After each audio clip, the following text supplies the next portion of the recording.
Very good morning to all of you. आज अपन फिर से देखेंगे एचटेट और सीईटी के जो भी इम्पोर्टेंट क्वेश्चन है। अगर आप चैनल पर नए हैं तो चैनल को सब्सक्राइब करें ताकि आने वाली वीडियो का नोटिफिकेशन आपको मिलता रहे। अब सबसे पहले अपना फर्स्ट क्वेश्चन देखते हैं। निम्नलिखित में से किस ग्रंथि से वृद्धि हार्मोन निकलता है, यानी कि ग्रोथ हार्मोन किस ग्लैंड से निकलता है? पीयूष ग्रंथि, एड्रिनल ग्रंथि, जिंगर या अग्नाशय। अब देखो, तो जो ग्रोथ हार्मोन है वो तो किस ग्लैंड से निकलता है? भाई पीयूष ग्लैंड से निकलता है। पीयूष ग्लैंड को क्या कहा जाता है? मास्टर ग्लैंड कहा जाता है। सेकंड है हमारे पास एड्रिनल ग्रंथि, जो किसके अंदर पाई जाती है? किडनी के अंदर पाई जाती है। नेक्स्ट अपने पास क्या है? अग्नाशय है। यहाँ पे क्या होता है भाई, इसको मिक्स्ड ग्लैंड कहा जाता है। यहाँ पे अग्नाशय रस भी मिलता जाता है। अब देखो सबसे पहले अपना करेक्ट आंसर क्या रहेगा? पीयूष ग्रंथि रहेगा। पीयूष ग्रंथि, देखो पीयूष ग्रंथि को क्या कहा जाता है? मास्टर ग्लैंड भी कहा जाता है, जो किस इसको क्या क्या करती है? हाइपोथैलेमस के द्वारा इसको क्या करती है? संदेश देती है, जिससे पीयूष ग्रंथि क्या करती है? वर्क करती है। नेक्स्ट क्वेश्चन है अपना, कौन सा एंटीबायोटिक नहीं है?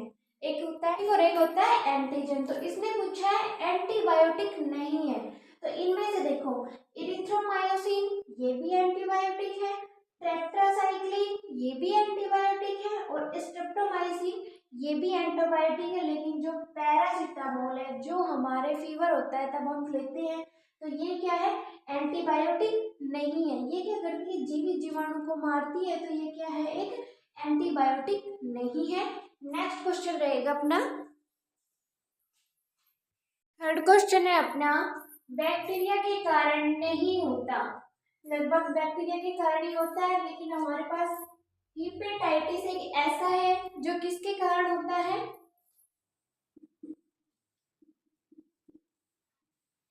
विषाणु के कारण होता है। अब अपने पास टाइफाइड है, वो भी खाना और पीना अगर हम गलत तरीके से खाते हैं तो हमें क्या है? आंत ज्वर हो जाता है।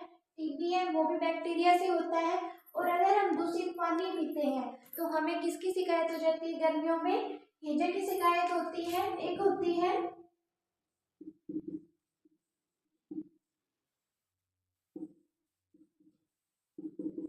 विब्रियो कोलेरिया, जिसके कारण क्या होता है? हैजा होता है।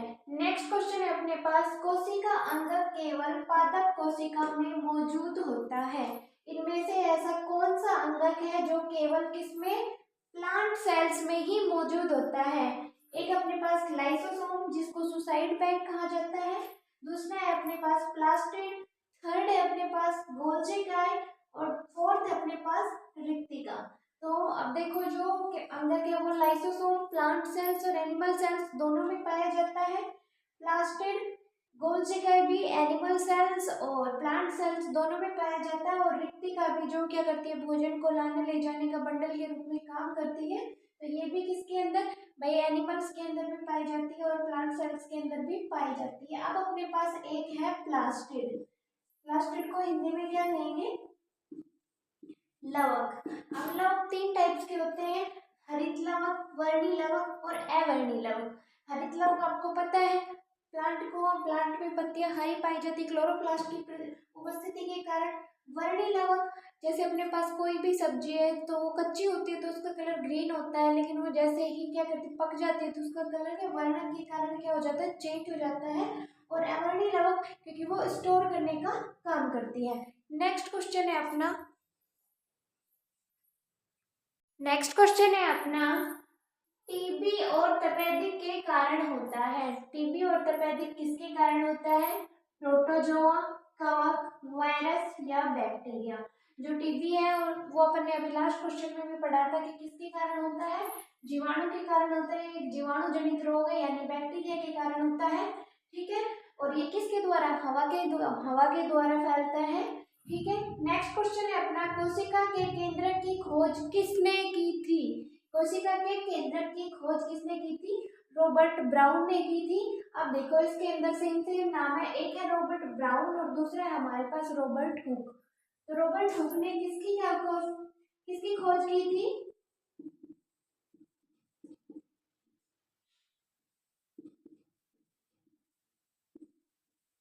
देखो याद रखना, जो रॉबर्ट हुक है उसने डेड सेल्स की खोज की थी, यानी मृत कोशिकाओं की खोज की थी, और रॉबर्ट ब्राउन ने केंद्रक की खोज की थी। अब अपने पास थर्ड है अलेक्जेंडर फ्लेमिंग, उसने क्या किया था, पेनिसिलिन नामक एंटीबायोटिक की खोज की थी। और लास्ट है अपने पास एंथोनी वॉन लिविकहोफ, इन्होंने क्या की थी, जीवित कोशिका की खोज की थी। तो अपने पास क्वेश्चन है केंद्रक की खोज किसने की थी, तो करेक्ट आंसर क्या रहेगा, रॉबर्ट ब्राउन ने कोशिका में केंद्रक की खोज की थी। एक नेक्स्ट क्वेश्चन है अपना, विटामिन B3 का रासायनिक नाम क्या है। आप देखो विटामिन B3 का रासायनिक नाम क्या है,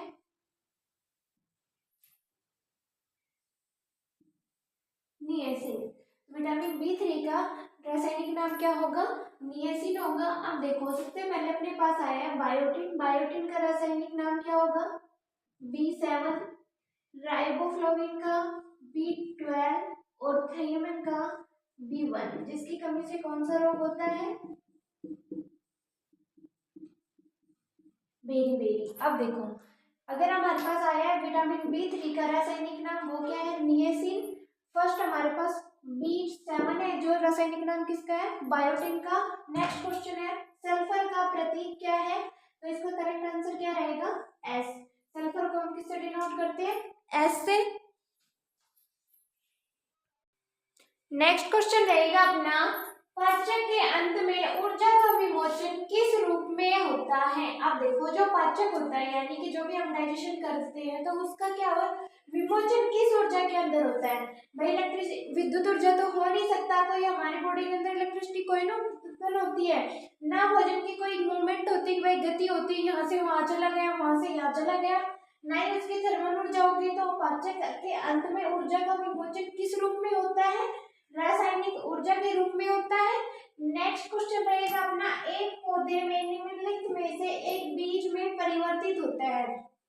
अब देखो ये क्वेश्चन अपन ने थ्योरी में बहुत अच्छे से किया था कि सबसे पहले पोलर ग्रेन्स कहाँ पे आते हैं, स्टिग्मा पे आते हैं, और स्टिग्मा में आने के बाद स्टाइल के थ्रू वो कहाँ पे पहुंचते हैं, ओवरी में पहुंचते हैं। और ओवरी क्या करता है, फ्रूट का फॉर्मेशन करता है।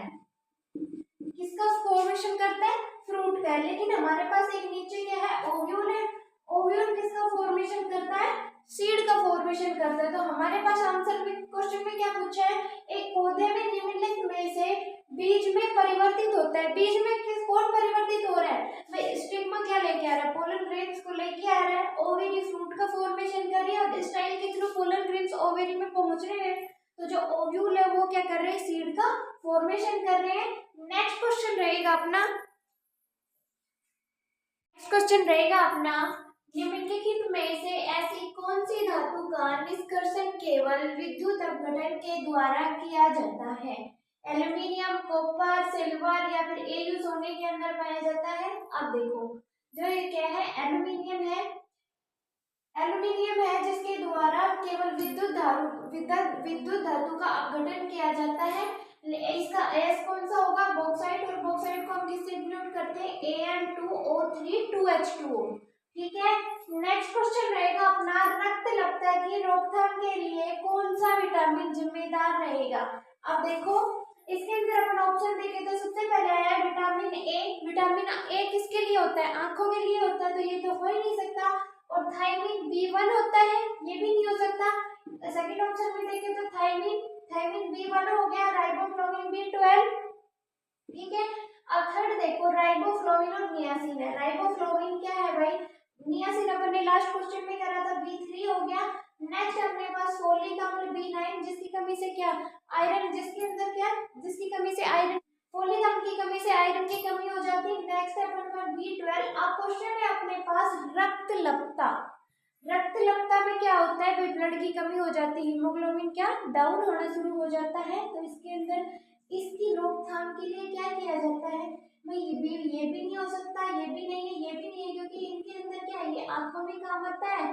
राइबोफ्लाविन, नियासिन, ये भी नहीं हो सकता। B3 नियासिन के कण क्या पेलाग्रो से ग्रसित हो जाते हैं। नेक्स्ट क्वेश्चन अपना फोलिक अम्ल, यानी इसके अंदर क्या है, रक्तलप्ता की रोकथाम की जा सकती है फोलिक अम्ल और विटामिन B12 के द्वारा। ठीक है। नेक्स्ट क्वेश्चन रहेगा अपना, निम्न में से कोलाइडी तंत्र नहीं है। अब देखो, अगर टाइप्स ऑफ सॉल्यूशन की बात करें तो कितने प्रकार के सॉल्यूशन होते हैं? True solution, colloidal solution, superposition solution. अब देखो, अगर कोलाइडी तंत्र की बात करें तो अपने पास रक्त भी कोलाइडी तंत्र है, गोंद भी है, दूध भी है, लेकिन यूरिया का जो जलीय घोल है वो हमारे पास क्या है? कोलाइडी तंत्र नहीं है। नेक्स्ट क्वेश्चन की अगर बात करें तो ट्रांसफ्यूजन के लिए रक्त को कितने दिन तक संग्रहित किया जा सकता है? अब देखो, ट्रांसफ्यूजन के लिए लगभग 35 से 40 दिन तक संग्रहित किया जा सकता है ब्लड को। और इसके किसके द्वारा परीक्षण किया जाता है? ईडीटी के द्वारा किया जाता है, जो हेक्साडेंड्रिन लिगेंड है। और इसके अंदर कितनी बॉन्डिंग साइट पाई जाती है? 6 बॉन्डिंग साइट्स पाई जाती है। ठीक है। नेक्स्ट क्वेश्चन रहेगा अपना, मानव जाति में लिंग गुणसूत्रों की संख्या कितनी होती है? अब देखो, गुणसूत्रों की संख्या कितनी होती है भाई? मेल हो या फीमेल हो, गुणसूत्रों की संख्या तो इक्वल ही होती है। तो कितने गुणसूत्रों की संख्या होती है? 2 होती है। मेल के अंदर तो कौन सी हो गई? XY, और फीमेल के अंदर XX हो गई। ठीक है, ये तो हुई गुणसूत्रों की संख्या की कितने गुणसूत्र पाए जाते हैं। अगर हमसे पूछी जाए जोड़ी, तो कितनी जोड़ी पाई जाती है भाई? 23 जोड़े पाए जाते हैं। ठीक है, 23 जोड़े पाए जाते हैं। तो टोटल गुणसूत्रों की संख्या कितनी हो गई? 46 हो गई। ठीक है। नेक्स्ट क्वेश्चन है अपने पास, गर्भवती महिला में सामान्य हीमोग्लोबिन स्तर है। बात आई है हीमोग्लोबिन स्तर पूछने से पहले हम ये देखते हैं कि हीमोग्लोबिन मापा किससे जाता है। तो उसके लिए कौन सा यंत्र होता है? हीमोसाइटोमीटर है, जिसके द्वारा प्रेग्नेंट महिला का हीमोग्लोबिन का लेवल मापा जाता है। और अगर इसके अंदर ये देखें कि हीमोग्लोबिन का स्तर कितना होता है, तो 11 से 14 ग्राम डेसीलीटर प्रेग्नेंट महिला के अंदर 11 ग्राम डेसीलीटर हीमोग्लोबिन का स्तर होना चाहिए। और किसके द्वारा मापा जाता है? हीमोसाइटोमीटर के द्वारा हीमोग्लोबिन का स्तर देखा जाता है। नेक्स्ट क्वेश्चन रहेगा अपना, नेक्स्ट क्वेश्चन रहेगा, पानी में अस्थायी कठोरता का कारण होता है। तो देखो, पानी में अस्थायी कठोरता का कारण बाइकार्बोनेट के द्वारा होता है, मैग्नीशियम बाइकार्बोनेट इसका सही आंसर रहेगा। वर्ष 1957 में अंतरिक्ष में भेजा गया पहला मानव निर्मित उपग्रह है। तो कौन सा है? स्पुतनिक फर्स्ट है, जो 1957 में अंतरिक्ष में पहला भेजा गया मानव निर्मित उपग्रह था। ठीक है। नेक्स्ट क्वेश्चन है,